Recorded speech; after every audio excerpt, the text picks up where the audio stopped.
Hello, welcome to the Berliner Zinner featuring Mehlhose, next part of our interview series. And I'm very happy to have Karolina here. She's an entrepreneur Hi. from Berlin. Hello. Yeah, you're an entrepreneur. I said it already. Maybe you can introduce yourself. What exactly are you doing? Yes, I do quite a lot of things actually. So you can definitely say entrepreneur, but I like to call it that I do something that I really love. So it's probably not entrepreneur that I usually would kind of label myself. But right now I am doing, I have a company called Kraft Digital, which is a video production for basically other companies that need to create some kind of visuals on their website or maybe advertisement campaigns. And we focus on not just creating the video itself, but we're actually focusing on the data-driven aspect of a video. So why that? Because there is quite a lot of video companies or video production companies out there that can come in and say, okay, this is the script, this is what we're going to do, great, let's go. But for me, as I came actually from advertising industry and also industry of analytics, it was very much important to understand who is the right customer profile for this company, why would we show such advertisement, and what kind of message should be actually going out there into the public, right? So it's not a campaign just created out of one person thinking that it's a good campaign, but it's actually backed by data in terms of what has performed well for them, what kind of customers they have, what kind of age groups they have, what kind of goals they have. So we look at a variety of things to create basically great advertisement. Yeah. But This is one thing. I am also an active mentor to startups, and it happened somehow naturally that most of my founders are female. So I suppose they just feel comfortable coming to me for advice. So I'm mentoring in quite a few programs, not only in Berlin, but also in other countries, which are remote. So I would just, have a call with the founder, just like we're having a conversation right now. And we talk about different things, from investment to, how their business plan is looking, to how their sales pipeline filling up. And I can definitely, give advice how they can shift certain things here and there in order to kind of progress faster. And recently I found something else, which is a completely non-for-profit. It's a non-for-profit, but it's an academy for female founders, which is called Femtech Academy. And we are teaching with other entrepreneurs how to create business online. So right now, especially with the corona hitting us all, it's quite a big topic regarding the online industry and how we can all shift, either the businesses that we already have or maybe the new businesses that people might be thinking of starting, so where they should start, how. So our goal is basically to educate as many people as possible. And in the future, maybe in a year or two, start actually getting donations in terms of giving that money forward for younger girls to be educated, in the countries where they can't afford it. So this is completely non-for-profit, a social project that I'm part of. So that's a bit about myself and what I do. very impressive, I must say. So you have a lot of businesses. Can you tell us how they are affected by the corona crisis, if they are affected? I mean, the very first one is, or the main one right now is definitely Kraft Digital, and that's the video production. And of course, everything has stopped. I mean, some of my videographers are with their families somewhere in different countries, because not all of them are German, and some are in Poland, some are in Bulgaria, some are in UK. So they had to take the time and also the ability to actually get back home before the whole thing kind of like started to shut down, which I totally respect, and they should be with their loved ones.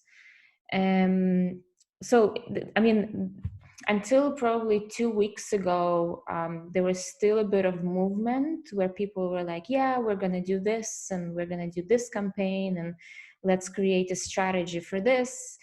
But slowly it started dying down. So I would never want to ask my people to go outside, or to be contacted with others right now in bigger groups in order to film something. I just wouldn't forgive myself if something would happen to them. And B, of course, like the larger companies, and not only the larger companies, but pretty much everyone is just very careful with their advertising spend, or spend in general, right? Where they spend money and how they spend money, and whether they're going to get their next funding or not. And it's kind of like a closed circle. Some startups, for example, that were waiting for funds to come in, they simply were frozen because they understand that the sales are not going to be there right now. And that's really sad. So I'm pretty sure that we will see a lot of startups dying down because of not being able to get this money right now. And also, the larger companies simply stopping their budgets, at least for the next few months. So it's not just for me, but it's for a lot of industries the same. And how do you try to cope with the situation? Is anything you do different now? Any innovative ideas you pursue? I mean, we're definitely doing advertisement, because I believe this is the best time to do advertisement, especially if we look at the statistics of how much people spend on their phones and their laptops and their screens right now. So almost 77%, I think last week I checked, like 77% of our time we spend actually on front of the screen.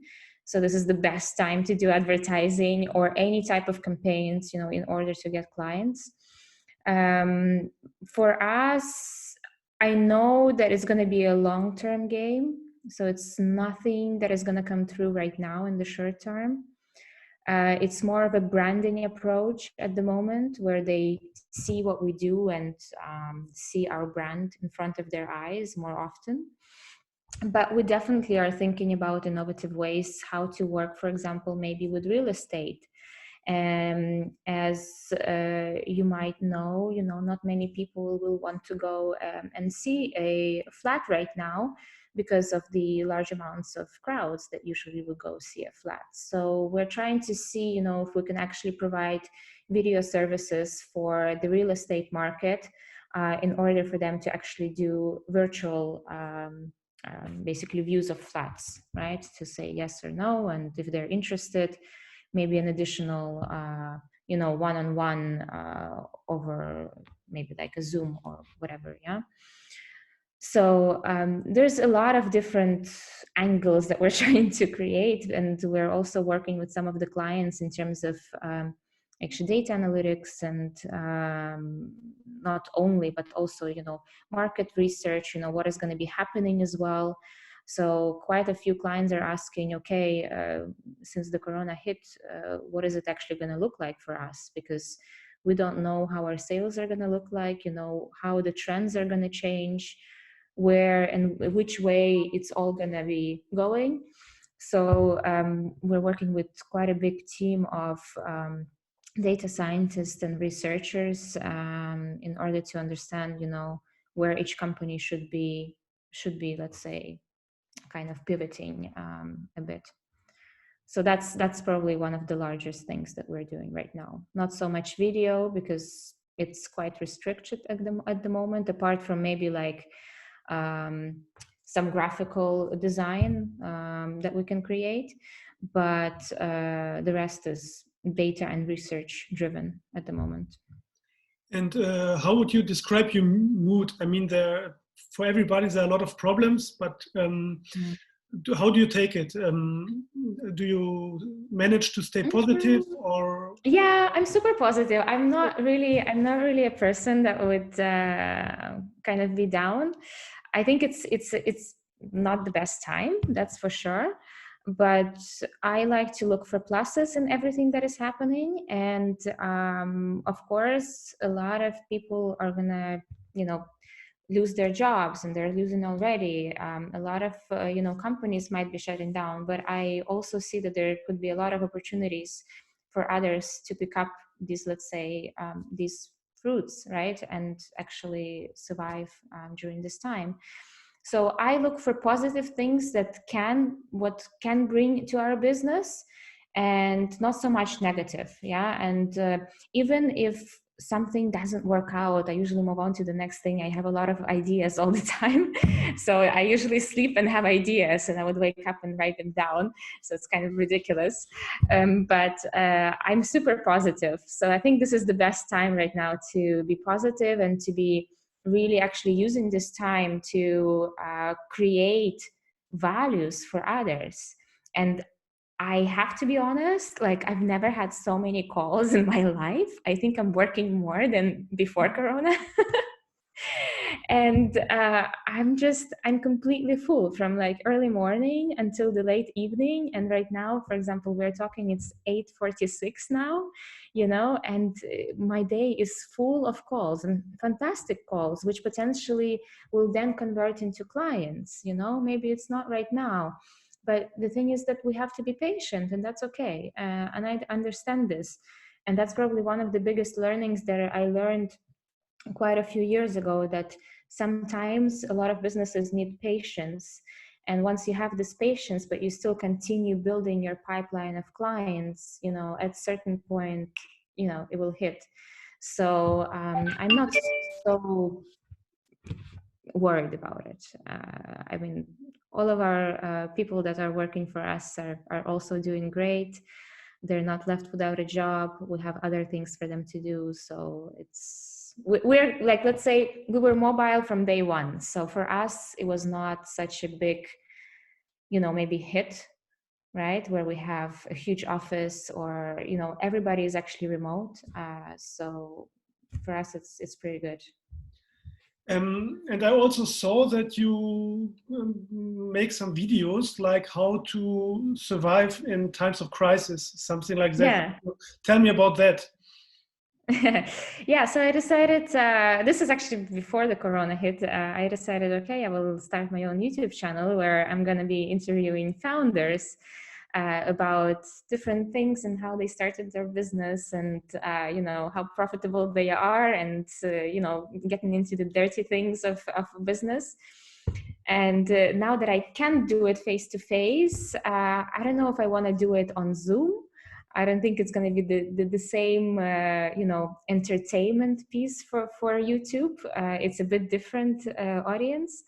So I was like, okay, maybe I'll just film myself and what I think about it, right? So I think one of the videos that I put out there was how to basically cope with it, and what kind of tricks you can take when being in the corona crisis, right? So one of them, I don't remember anymore, but like one of them was that talk to your local tax office, right? Because obviously everybody's writing to the local tax office right now in order to get exemptions on the tax, exemptions on certain payments, on prepayments as well. In Germany, we pay prepayments in terms of tax. And they do make these exemptions. And beforehand, when, let's say, people still didn't know about it, and I would tell them, they were like, really, like we can just ask them. I was like, of course you can ask them, like if these norms are coming out, like they're definitely going to be dealing with it. So this was like one of the biggest things that businesses could do, is get these exemptions from the local tax office, right? So they don't have so they manage their cash flow in the right way, and they know exactly where they're spending. Because if we're doing prepayments from last year, from the profits that we had last year, it doesn't make sense to pay it now because literally everybody is at zero. So this was one of the main tips, I would say, to make sure that you know what you're spending on right now, maybe cut down certain costs where you don't need to, and talk to the tax office for exemptions. Is it important for you to help, especially now? Absolutely. And I constantly help. You know why? Because I wish I had such help, not just during Corona in general, right? I wish I had such help when I was starting out. And I didn't have a mentor until maybe like a few years ago. And it was really tough. I mean, my first business was not even in Germany, it was in Russia, but I was living in Germany. So I was like traveling there and back. And it was a large conference that I created for mobile app advertisement, right? So we were doing everything to help companies go from desktop to mobile, how to build an app, how to market it, how to analyze users, how to understand how much they're paying, how much time they're spending, the whole lot, right? So it was quite a large conference called Target Summit, and we became #1 in Eastern European markets for mobile tech. And yeah, successfully a few years ago, I sold my part to quite a large company. So it was very successful, and I think it was right on time, I would say, because right now, obviously, we would be, sitting without anything. I mean, apart from doing content online, we would be kind of like tied to the chair, right? Because every single conference, as we know, has been canceled. Yeah, and in all fairness, you can, of course, create an online conference, but again, you cannot charge the same amount of tickets. So it's a different game. Yeah, and even like Bits and Pretzels, they were hosting some online conferencing as well for some of the founders. But yeah, you cannot charge people for that, really. Or even if you do, it's a very small amount. Yeah, so the income is different. My final question, I think you said already that you're very positive, and I think it's very important to look for a chance during a crisis. So maybe to end this interview, do you think any positive development that can come out of this crisis? I mean, well, if we see even on for companies like Zoom, during which we're talking right now, within a couple of months, they grew from 20 million to 200 million users. That's massive. So I think this niche is great. And if anyone is thinking of video conferencing or any type of, video recording online, this is definitely a niche to probably be in, because it's the perfect time. And I think even if Corona passes, people will still be careful for quite a bit. It's not just going to go back to normal, from today till tomorrow. And as we know, we are here, and this virus is going to continue to live with us for some amount of time, maybe a couple of years.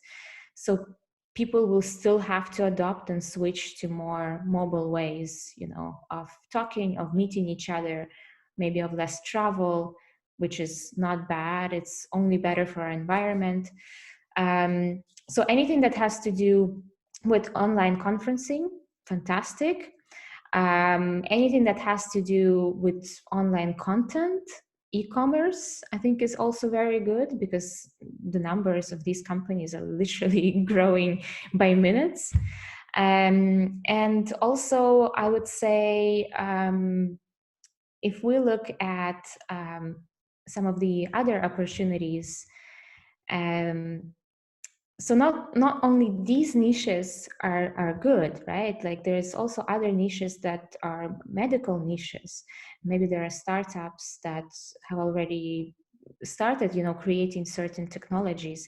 I think right now there will be more sort of there will be more aspect going towards medicine, right? Because we can see how unprepared we are, and we're super unprepared. We don't even have like simple things like face masks, you know, to give to people, or not even to people, but to the staff in the hospitals, right? I mean, only Chinese can send us face masks to cover the whole world. And that's kind of ridiculous how unprepared we are, even in terms of these things. So the simplest things that were maybe taken for granted in medicine, I think will have way more attention now. What else? So medicine, conferencing, anything that has to do with e-commerce and online is fantastic. And I think projects also that have to do with, let's say, climate change, anything that to do with the environment will be very also successful. And during this time, I also have a couple of projects, one of which is called Plan A. And it's also a female founder. Her name is Lubomila. Maybe you want to interview her as well. I can introduce you. Yeah. And she's actually trying to reduce the carbon emission of larger corporations by creating a platform and showing them how to do it digitally, right? So where they can reduce certain things to actually reduce their carbon emission. And this is really fantastic because I think people are getting more aware. And after Corona, especially, and with the, you know, with the data that we've seen, how clear the skies can be, right? If we actually reduce all of these factories and how maybe they, not necessarily how they work, but how they actually create certain things, right? And how they put emphasis on the products and what maybe materials are used and so on. So anything that has to do with climate change and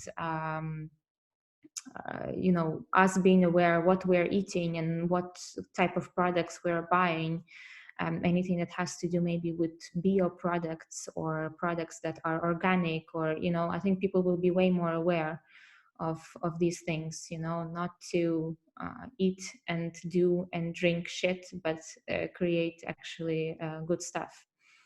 Yeah, and I think Germany is also one of the pioneers in terms of, you know, having so many biomarkets as well here, you know, and being so forward with all the new creations that are out there. And I can see this market growing quite rapidly. It would be good. That would be at least one good consequence of the crisis. Yeah, yeah. I would say people will be more aware.